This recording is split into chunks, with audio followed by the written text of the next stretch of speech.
Alors en 1967, a été formulée pour la première fois donc la théorie de la tectonique des plaques. Cette théorie de la tectonique des plaques vise à expliquer pourquoi la Terre présente différents visages, différents paysages, et aussi pourquoi la Terre a vu ces paysages varier au cours du temps. Alors, cette théorie de la tectonique des plaques ne s'est pas fabriquée sans heurts, et c'est cette histoire, en fait, de l'émergence de cette théorie que nous allons observer, enfin que nous allons analyser dans les capsules qui vont venir. Alors, on commence par la première avec un petit voyage en 1910-1930 avec une première idée qui va préfigurer la tectonique des plaques, qui a été émise par Wegener, c'est la dérive des continents. Donc, observons quels sont les arguments en faveur, justement, de cette première idée d'une Terre qui n'est pas fixiste, mais qui est mobile, donc en faveur d'une mobilité des continents. Alors, il est vrai que jusqu'au début du XXe siècle, la théorie dominante, qui est notamment défendue par le géologue Suess, c'est celle de la fixité. Les continents et les océans, tels qu'on les voit aujourd'hui, ont toujours eu cette position au cours des temps géologiques. C'est ce qu'on appelle la fixité. Alors pour expliquer malgré tout les différents paysages qu'on observe à la surface de la Terre, et pour que ce soit compatible avec cette fixité, eh bien Suez a imaginé un modèle qui est ce qu'on appelle un modèle contractionniste, qui est en fait basé sur une image qui serait de la pomme qui se fripe. Donc en se desséchant, la pomme que l'on peut associer donc à la terre, ici la pomme perd son eau, mais la terre elle se refroidit. En se refroidissant, elle se contracte et ça va entraîner donc le plissement de son écorce ici et donc va générer des reliefs. Effectivement, dans cette théorie, eh bien, la plupart des mouvements sont verticaux et on explique donc les variations d'altitude par ces plissements. Alors à cette époque, on considère que la Terre, la surface de la Terre est composée de deux éléments, ce qu'on appelle le sial et le cima.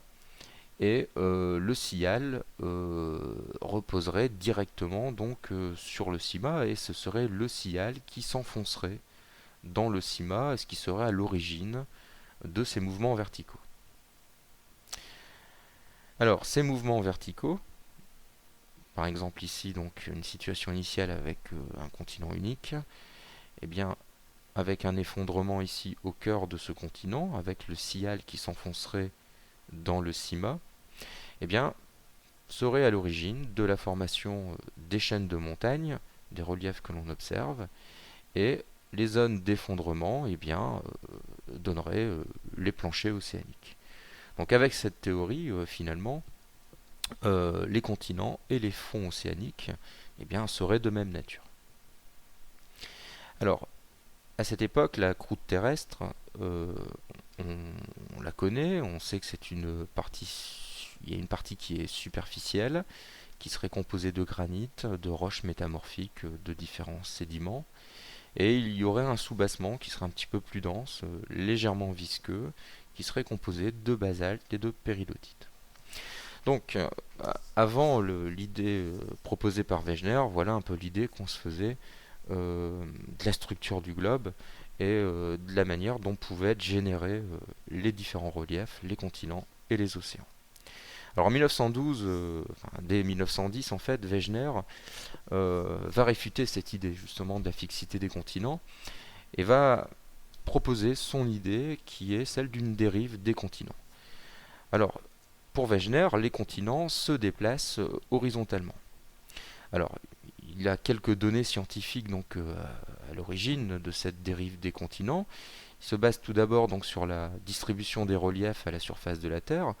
Eh bien, il constate que si on reporte sur un axe vertical ici les différentes altitudes, les différentes surfaces qui correspondent à différentes altitudes, eh bien on a une courbe bimodale avec des terres émergées en moyenne à plus 100 mètres d'altitude, et des fonds océaniques en moyenne à moins 4500 mètres.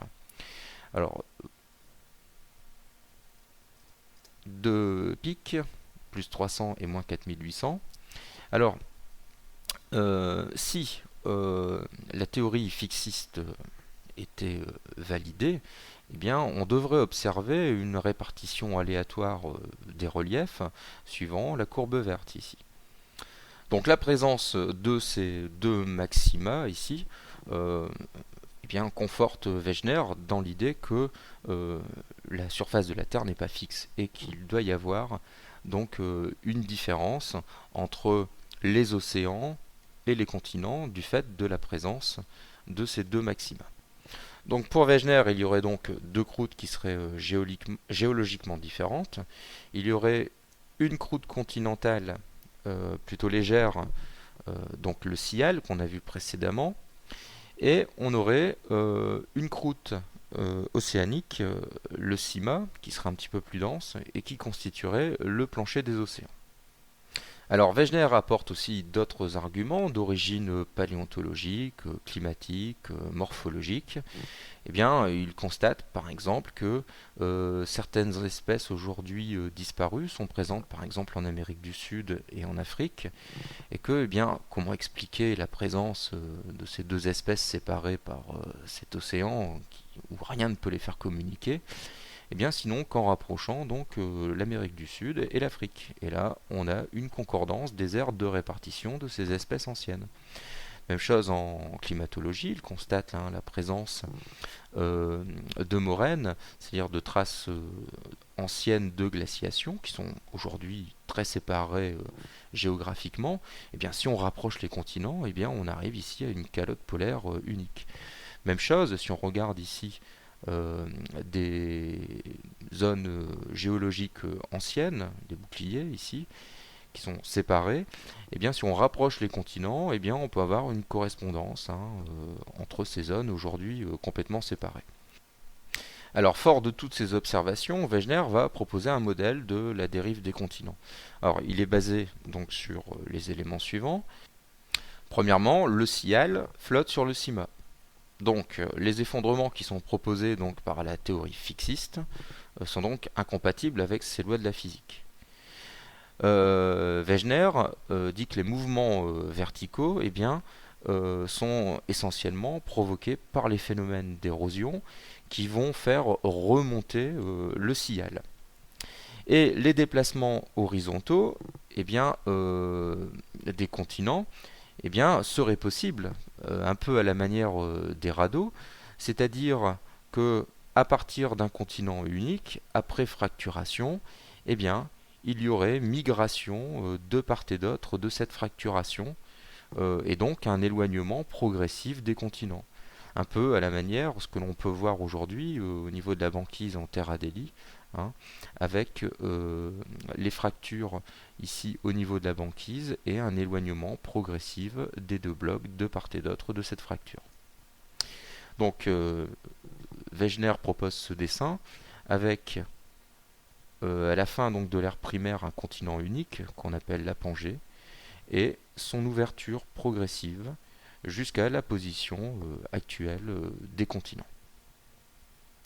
Alors, les idées de Wegener vont faire du bruit dans la communauté internationale et vont être sévèrement critiquées.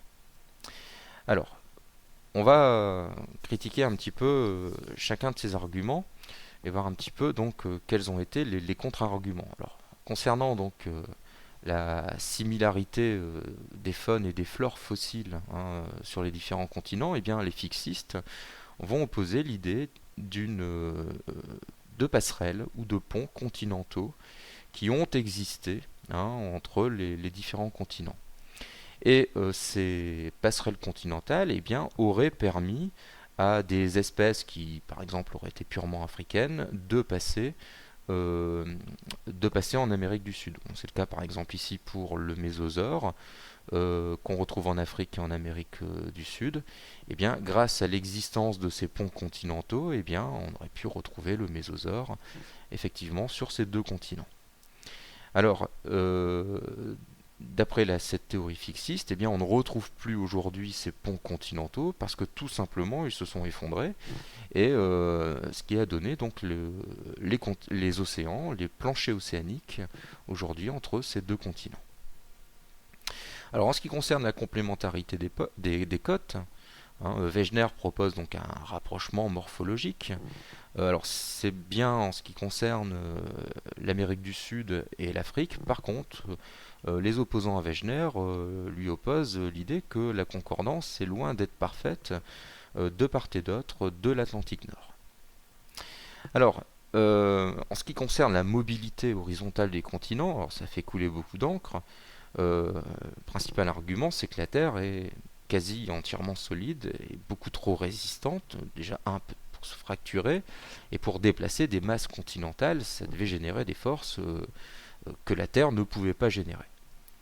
Alors, ces idées d'une Terre entièrement solide viennent de l'analyse et de l'interprétation de données sismiques, et notamment de l'enregistrement le 17 avril 1889 d'un séisme près de Potsdam, à Berlin, qui est un enregistrement ici d'un séisme au Japon.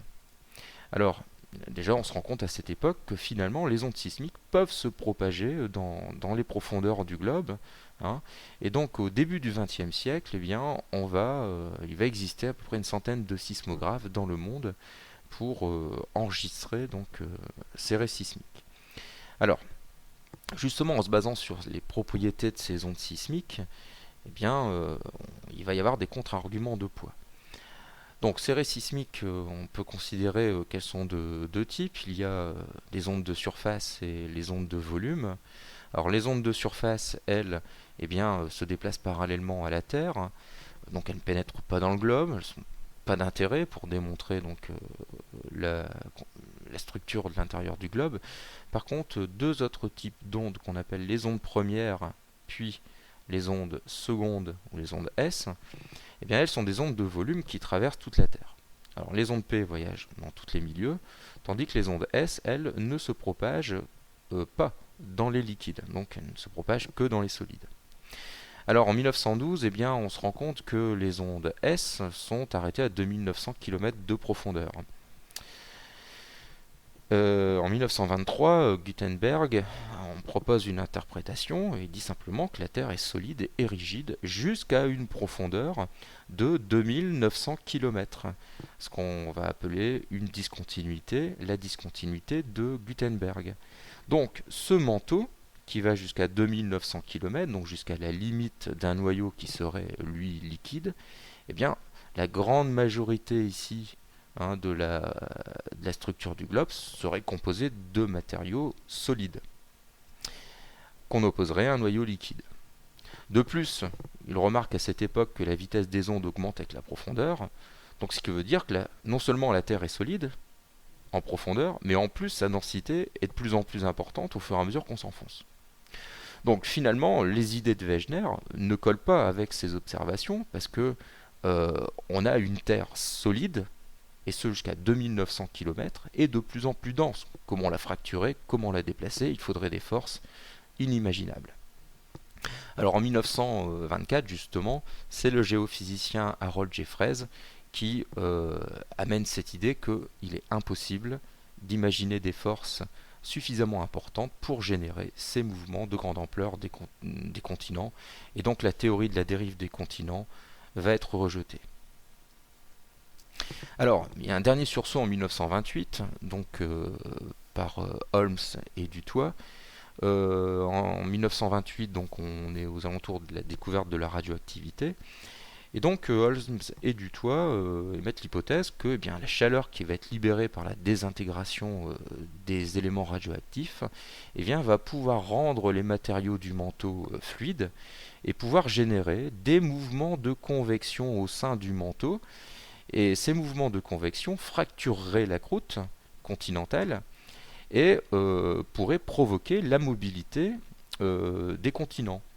Ils expliqueraient que le volume de la Terre est constant parce qu'il y aurait des zones de subduction qui permettraient donc de conserver ce volume constant. Cette hypothèse est jugée peu probable par Jeffreys en 1931 et l'idée de la mobilité est abandonnée.